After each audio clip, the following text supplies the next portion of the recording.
আসসালামু আলাইকুম ওয়া রাহমাতুল্লাহি ওয়া বারাকাতুহু।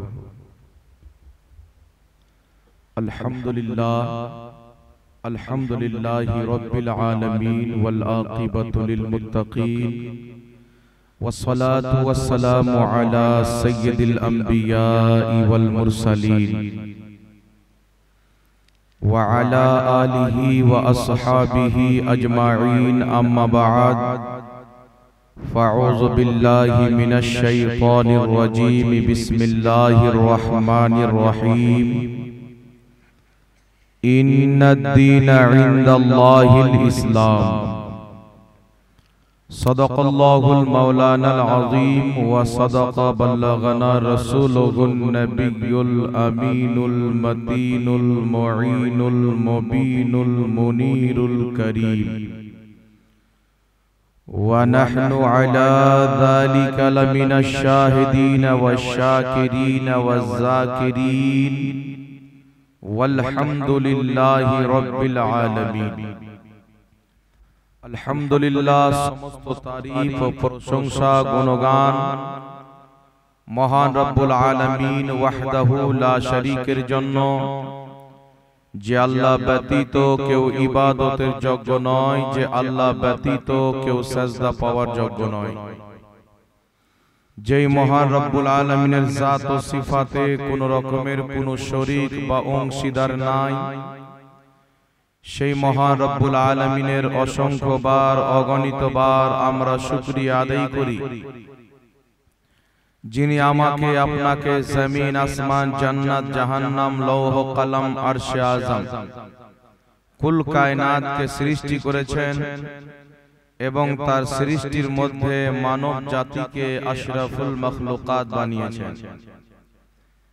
এবং তার আখরি নবী রাহমাতুল লিল আলামিন সাল্লাল্লাহু আলাইহি ওয়া আলিহি ওয়াসাল্লাম আমাদেরকে উম্মত বানিয়েছেন।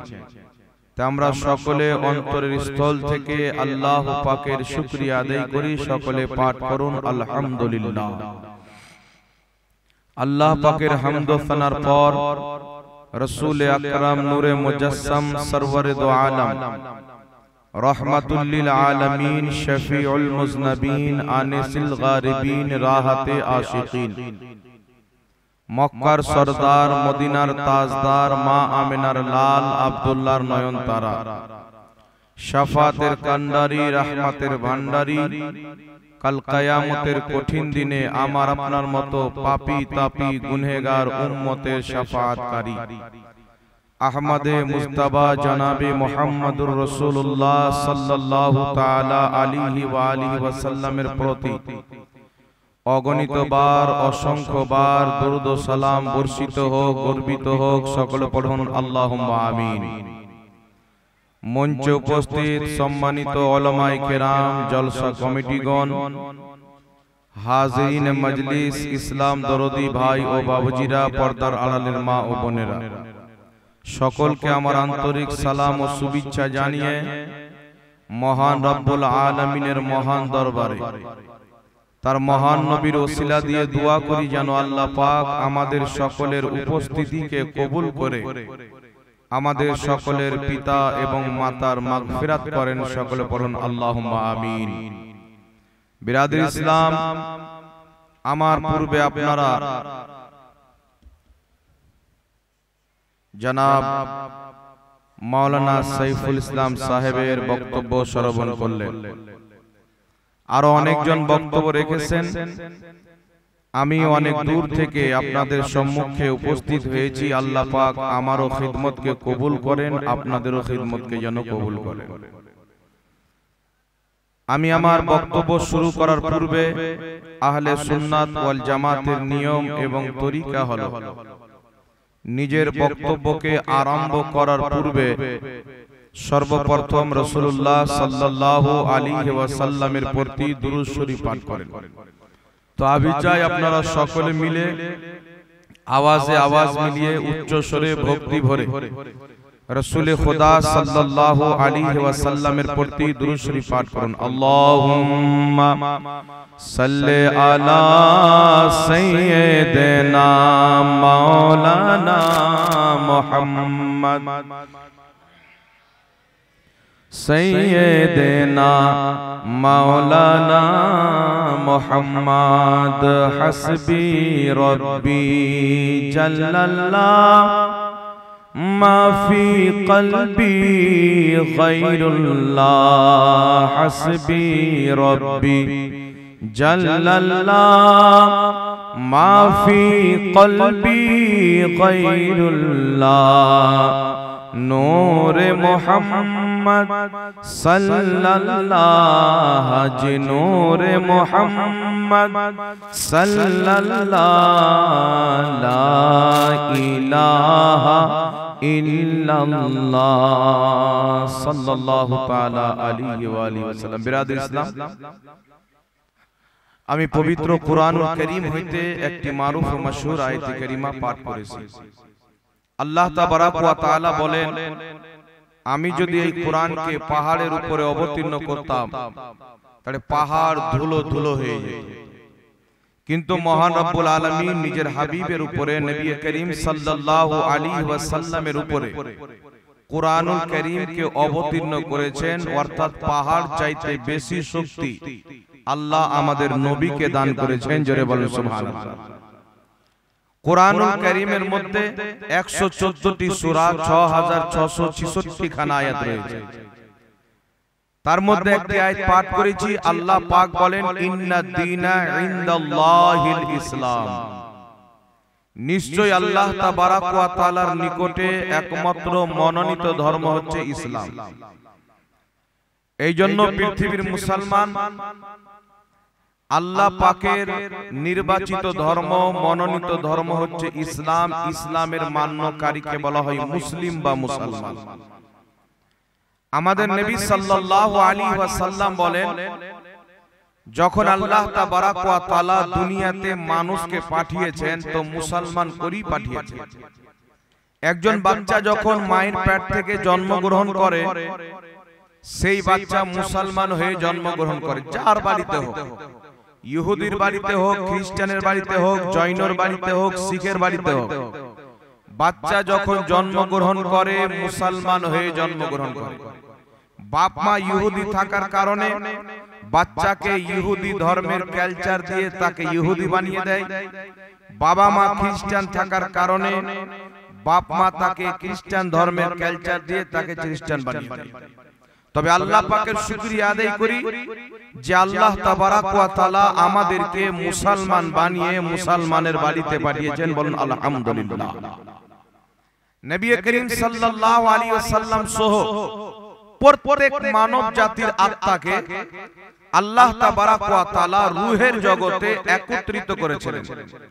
সকলের আত্মাকে একত্রিত করে আল্লাহ পাক বলেছিলেন, আমি কি তোমাদের রব না?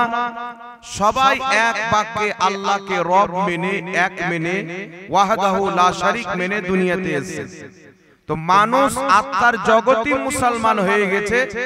মায়ের পেটে আছেন তো মুসলমান, দুনিয়াতে জন্মগ্রহণ করেছেন তবুও মুসলমান। তবে পৃথিবীর মুসলমান আল্লাহ পাক মুসলমান করে দুনিয়াতে পাঠিয়েছে। আর আল্লাহ পাক বলেছেন, তোমরা অতক্ষণ পর্যন্ত মরিও না যতক্ষণ পর্যন্ত না মুসলমান হয়ে যায়। অর্থাৎ মুসলমান হয়ে এসেছি, মুসলমান হয়ে আমাদেরকে যেতে হবে। আল্লাহ তাবারাক ওয়া তাআলা কুরআনুল কারীমের মধ্যে বলেন, ইসলাম ধর্ম হচ্ছে আল্লাহর মনোনীত ধর্ম। আর ইসলামের বয়স কত? অনেক লোকের ধারণা হচ্ছে যে ইসলামের বয়স হচ্ছে 1450 বছর। কারণ ইসলামের আখরি পয়গম্বর, আখরি নবী জনাবে মুহাম্মদ রাসূলুল্লাহ সাল্লাল্লাহু তাআলা আলাইহি ওয়াসাল্লাম আজ থেকে প্রায় 1450 বছর পূর্বে মক্কার মাটিতে জন্মগ্রহণ করেছেন। উনি ইসলাম নিয়ে এসেছেন, তাই ইসলামের বয়স হলো 1450 বছর। কিন্তু বিরাদর ইসলাম, এই ধারণাটা হচ্ছে মানুষের ভুল। কারণ পৃথিবীতে সর্বপ্রথম মানুষ যিনি কদম রেখেছেন, যিনি সমস্ত মানব জাতির আদি পিতা আদম আলাইহিস সালাম। নামটা শুনেছেন তো আপনারা? হিন্দু হোক, মুসলিম হোক, যে কোনো ধর্মের হোক, সকলের আদি পিতা হচ্ছে আদম আলাইহিস সালাম। কারণ আল্লাহ তাবারাক ওয়া তাআলা বিনা মা বাপে সর্বপ্রথম যিনাকে তৈরি করেছেন তিনি হচ্ছেন আদম আলাইহিস সালাতু ওয়াস সালাম। আল্লাহ পাক তৈরি করে জান্নাতে রাখলেন, একটি ফল খেতে নিষেধ করলেন, সেই ফলটি খেলেন, আল্লাহ পাক তিনাকে দুনিয়াতে পাঠালেন। শ্রীলঙ্কাতে একটি পাহাড় আছে, যেই পাহাড়টির নাম হচ্ছে সারানদ্বীপ। সেই সারানদ্বীপ নামক পাহাড়ে আদম আলাইহিস সালামকে আল্লাহ পাক অবতীর্ণ করলেন। তো দুনিয়ার প্রথম মানুষ যিনি জমিনে কদম রেখেছেন, সকলের আদি পিতা আদম আলাইহিস সালাম, তিনি কোন ধর্ম মানতেন, তিনার পরিচয় কি ছিল? আমরা যখন আল্লাহর কোরআনকে পড়ি, ইব্রাহিম আলাইহিস সালামের ব্যাপারে আল্লাহ বলেছেন, আমার ইব্রাহিম না ইহুদি ছিল না খ্রিস্টান ছিল, আমার ইব্রাহিম ছিল মুসলমান। সুলাইমান আলাইহিস সালাম বিলকিসকে ইসলামের দাওয়াত দিয়েছেন মুসলমান হওয়া। হযরত ইউসুফ আলাইহিস সালাম আল্লাহর কাছে দোয়া করছেন, আল্লাহ আমাকে যখন তুমি দুনিয়া থেকে উঠাবে তো মুসলমান করে আমাকে উঠাও। তো কোরআন এবং হাদিস এবং তার তাফসীর যদি আমরা পড়তে যাই তো প্রত্যেক নবী ইসলাম ধর্মে এসেছেন আর প্রত্যেক নবী মুসলমান ছিলেন। জোরে হবে না সুবহানাল্লাহ। তো দুনিয়ার প্রথম মানুষ আদম আলাইহিস সালাতু ওয়াস সালাম, তিনি ছিলেন মুসলমান। এই জন্য ইহুদি হোক, খ্রিস্টান হোক, জৈন হোক, বৌদ্ধ হোক, যত ধর্ম বেরিয়েছে সব ইসলাম থেকে কেটে বেরিয়েছে। সকলের মূল হচ্ছে, আসল হচ্ছে ইসলাম ধর্ম। আল্লাহ তাবারাক ওয়া তাআলা এই ইসলাম ধর্মের মধ্যে মানুষ যখন পথভ্রষ্ট হতে আরম্ভ করলো, মূর্তি পূজায় লিপ্ত হয়ে গেল, পাথরের পূজায় লিপ্ত হয়ে গেল, আল্লাহ তাবারাক ওয়া তাআলা নিজের নবীগণকে এই জমিনের মাটিতে বান্দার হেদায়েতের জন্য পাঠাতে আরম্ভ করলেন। আদম আলাইহিস সালামকে পাঠালেন, শীস আলাইহিস সালামকে পাঠালেন, নূহ আলাইহিস সালামকে পাঠালেন, ইব্রাহিম আলাইহিস সালামকে পাঠালেন। এই করে আল্লাহ পাক অসংখ্য নবী রাসূলগণকে এই জমিনের মাটিতে পাঠিয়েছেন মানব জাতির হেদায়েতের জন্য। জোরে বলেন সুবহানাল্লাহ। তো এখন যদি আমরা দেখি তো দুনিয়ার যিনি প্রথম মানুষ, সকলের বাপ আদম আলাইহিস সালাম, তিনার ধর্ম ইসলাম, তিনি নিজেই ছিলেন মুসলমান। তাহলে ইসলামের বয়স 1450 বছর হলো না, বরং ইসলামের আখরি নবী, ইসলামের শেষ নবীর জামানা হচ্ছে, জন্মের টাইম হচ্ছে আজ থেকে কমবাস বেশ 1450 বছর পূর্বে। তাহলে কোন ধর্ম পুরাতন হলো বাবা? জোরে বলেন। সব চাইতে পুরাতন, সব চাইতে সঠিক আর সব চাইতে আল্লাহর নিকটে যেটা ধর্ম ওটা হচ্ছে ইসলাম। ইসলাম ছাড়া আল্লাহ পাকের নিকটে অন্য কোন ধর্মতে আল্লাহ পাক না রাজি নাই। কারণ আল্লাহ তাবারাক ওয়া তাআলা কুরআনুল কারীমের মধ্যে সবচাইতে বড় গুনাহ শিরককে বলেছেন। শিরক এমন একটি গুনাহ যেই গুনাহকে আল্লাহ তাবারাক ওয়া তাআলা কোনোদিন ক্ষমা করবে না। যদি কোনো ব্যক্তি শিরক করে বিনা তওবা করে মারা যায় তাহলে সেই ব্যক্তির গুনাহ আল্লাহ কোনোদিন ক্ষমা করবে না, সেই ব্যক্তি কোনোদিন জান্নাতে যাবে না। বিভিন্ন ধর্মের মানুষ কেউ মুসা আলাইহিস সালামকে, কেউ ঈসা আলাইহিস সালামকে আল্লাহর বেটা বানিয়ে নিয়েছে, কেউ আল্লাহকে বাদ দিয়ে গাছের পূজা করতে লেগেছে, চাঁদের পূজা করতে লেগেছে, সূর্যের পূজা করতে লেগেছে। আল্লাহ তাবারাক ওয়া তাআলা বলছেন, হে পৃথিবীর মানুষ, আমি তোমাকে চোখ দিলাম, আমি তোমাকে জবান দিলাম, আমি তোমাকে কান দিলাম, আমি তোমাকে পাও দিলাম, আমি তোমাকে বুদ্ধি দিলাম, তুমি আমাকে বাদ দিয়ে আমার সৃষ্টি করা চন্দ্রের ইবাদত করো, সূর্যের ইবাদত করো, পাথরের ইবাদত করো। দেখো আমি একজন নবী পাঠিয়ে দিচ্ছি যার নাম হচ্ছে মুহাম্মদ রাসূলুল্লাহ। এই নবী গিয়ে যেই চাঁদের তোমরা ইবাদত করো ওই চাঁদকে ইশারা করবে, চাঁদ দুই টুকরা হয়ে যাবে। সূর্যকে ইশারা করবে, সূর্য ফিরে চলে আসবে। পাথরকে ইশারা করবে, পাথর কলমা পাঠ করবে। আল্লাহর নবী এসে চাঁদকে দুই টুকরা করে বলে দিলেন চাঁদ কোনোদিন ইবাদতের যোগ্য হতে পারে না। সূর্যকে ফিরিয়ে দেখিয়ে দিলেন সূর্য ইবাদতের যোগ্য হতে পারে না, বরং যিনি চাঁদকে তৈরি করেছেন, সূর্যকে তৈরি করেছেন, যিনার হুকুমে চাঁদ রাত্রি বেলা আলো দেয়, সূর্য দিনের বেলা আলো দেয়, সেই মহান রব্বুল আলামিনের একমাত্র ইবাদত করতে হবে। জোরে বল সুবহানাল্লাহ। আল্লাহ নবী দুনিয়াতে শিরককে মিটাবার জন্য এসেছিলেন। মহান রব্বুল আলামিনের হাবিব আসার পূর্বে মক্কা মদিনার অবস্থা এমন ছিল, যদি কোনো মহিলা জন্ম নিত সেই মহিলাকে জীবিত পুঁতে দেওয়া হতো। বাবা, ইসলাম ধর্মের মধ্যে একটি নিয়ম হচ্ছে, একজন বাপের একটা যদি মেয়ে থাকে, একটা যদি ছেলে থাকে, বাবার সম্পদ যদি 3 বিঘা থাকে জমি, তাহলে ছেলেটাকে দিতে হবে 2 বিঘা, মেয়েটাকে দিতে হবে 1 বিঘা। এটা ইসলামের নিয়ম। তো অনেক ধর্মের লোক ইসলামের উপর আঙুল তুলে যে ইসলাম ধর্মের মেয়েদের হককে কমিয়ে দিয়েছে, কিন্তু পৃথিবীর মুসলমান ইসলামে মেয়েদের হককে কমায়নি। স্মরণ করেন, আজ থেকে 1450 বছর পূর্বে মক্কার মাটিতে মেয়ে যখন জন্ম নিত সেই মেয়েকে জীবিত পুঁতা হতো, কলঙ্কিনী মনে করা হতো। মা যখন বিরুদ্ধ হয়ে যেত মাকে তাড়িয়ে দিত, বাড়ি থেকে বের করে রাস্তায় ফেলে দিত। ভারতবর্ষের অবস্থা এমন ছিল, যদি কোনো মহিলা স্বামী মারা যেত তার স্বামীর চিতার সাথে সেই মহিলাকে জীবিত জ্বালানো হতো। এমন পৃথিবীর অবস্থা ছিল, মহিলাদেরকে তুচ্ছ দেখা দিত, মহিলাদেরকে জীবিত দাফন করত, মহিলাদেরকে কলঙ্কিনী মনে করত।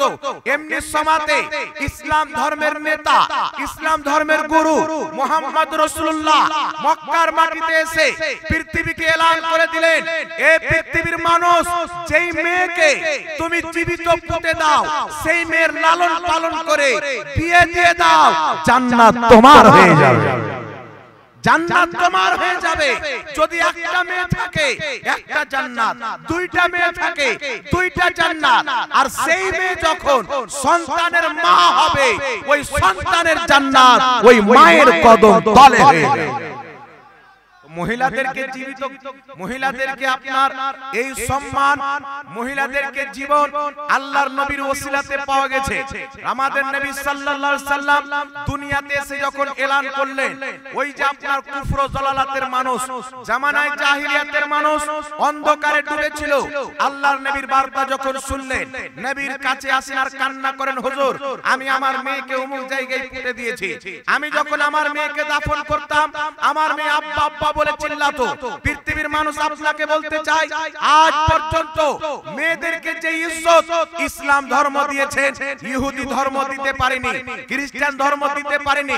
কারণ ইসলাম ধর্মে মহিলাদেরকে সোনার চাইতে বেশি মূল্য দেওয়া হয়েছে, আর ইহুদি ধর্মে মহিলাদেরকে আপনার গোবরের চাইতেও কম সম্মান দেওয়া।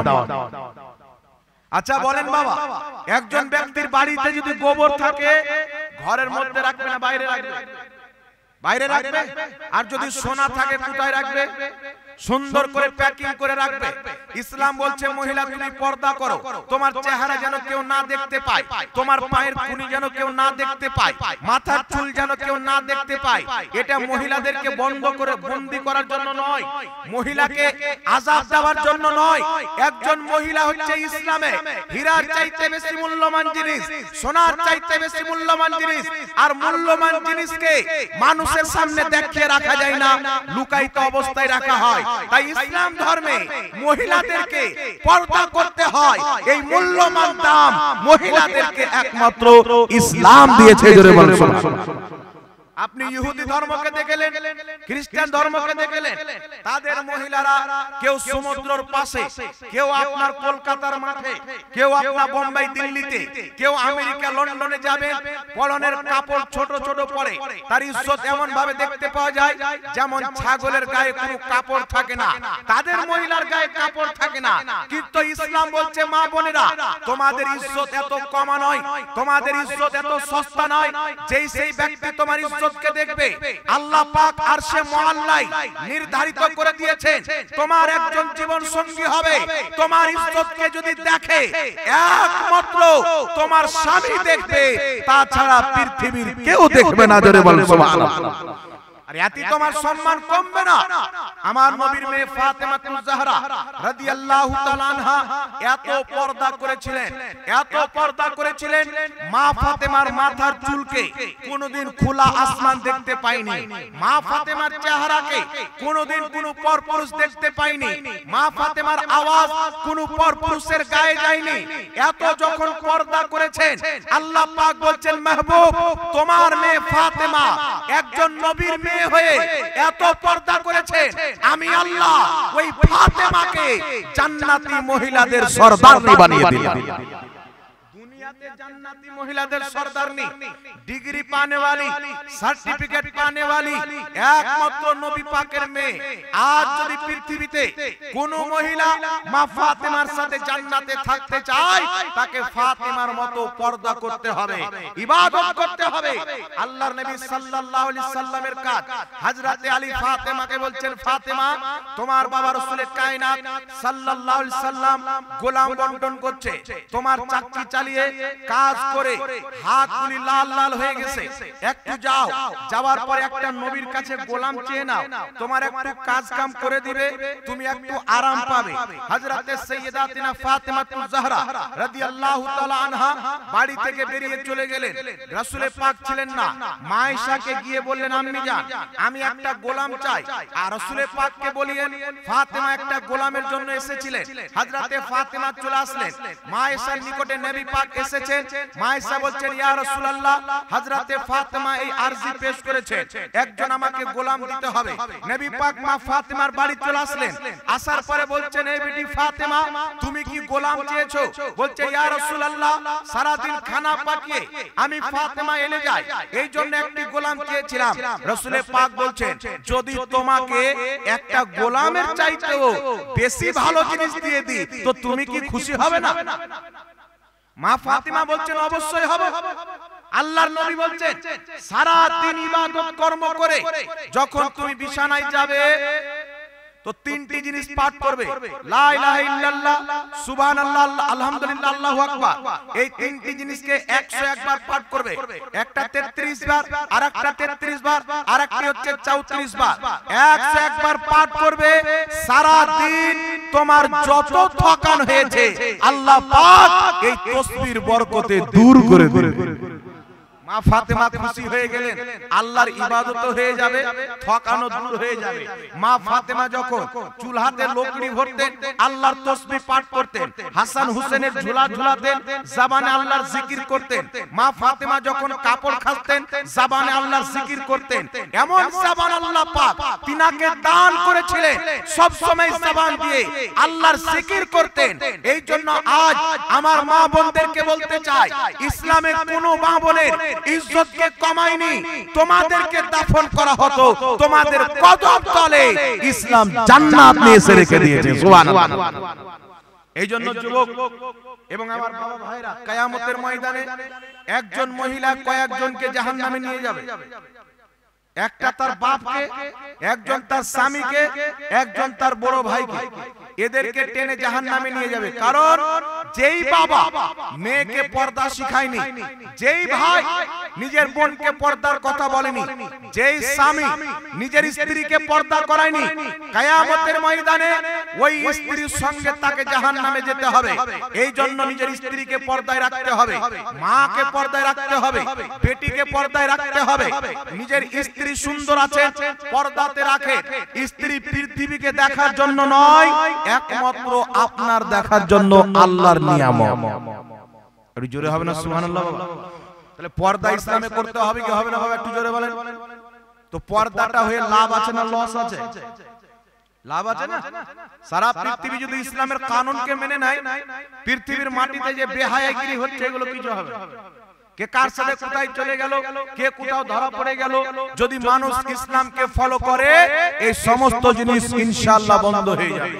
মুহাম্মদ রাসূলুল্লাহর তালিমাত যে পৃথিবীকে শান্তি প্রদান করে, নবীর দেওয়া কানুন যদি লাগু করা হয়, এই পৃথিবীর মাটিতে কোনোদিন বেইনসাফি হবে না, হবে না। জোরে বলেন সুবহানাল্লাহ। তবে বেরাদর ইসলাম, আল্লাহ পাক আমাদের সকলকে তৌফিক দান করুক।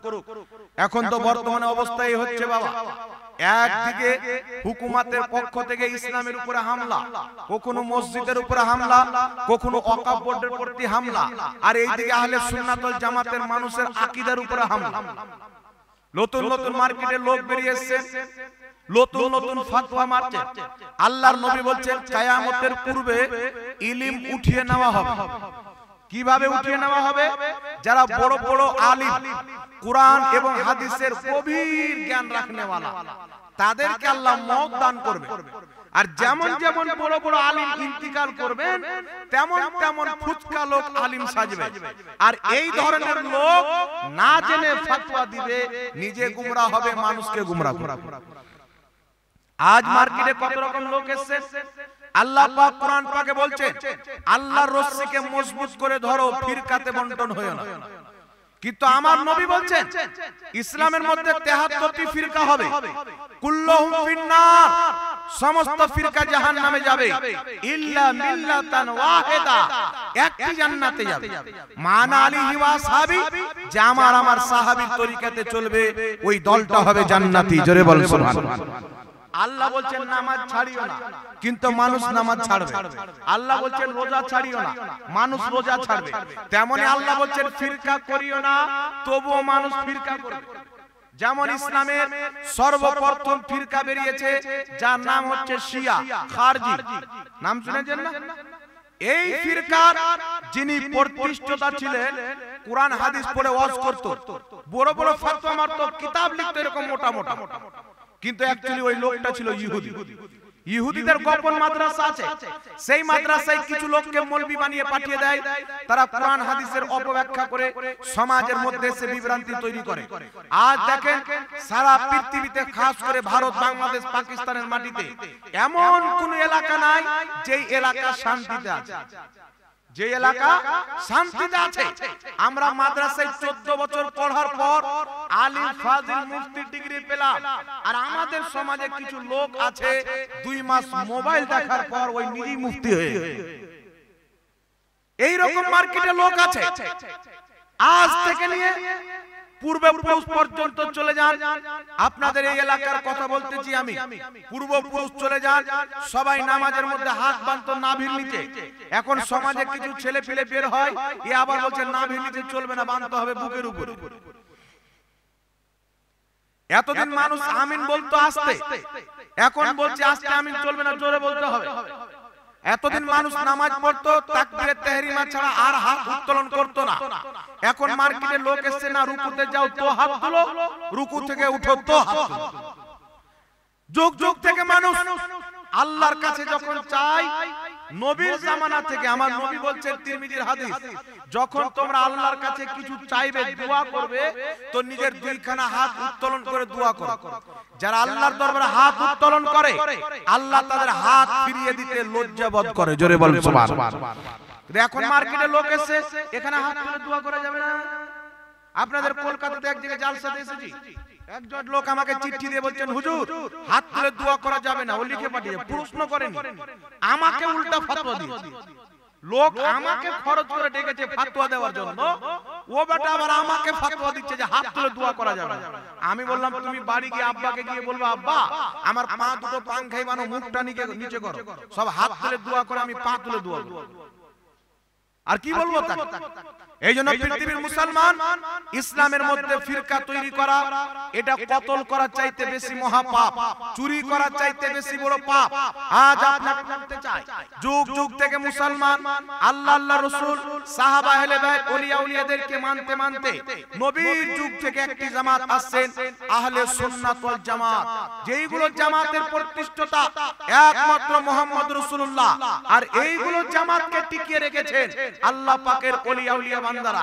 এখন তো মার্কেটে লোক এসে, কেউ বলছে ওলি মানা যাবে না, কেউ বলছে পীর মানা যাবে না। তো পীর ওলি যদি না মানা যায়, তো তোমার মতন মাতালকে কে মানবে?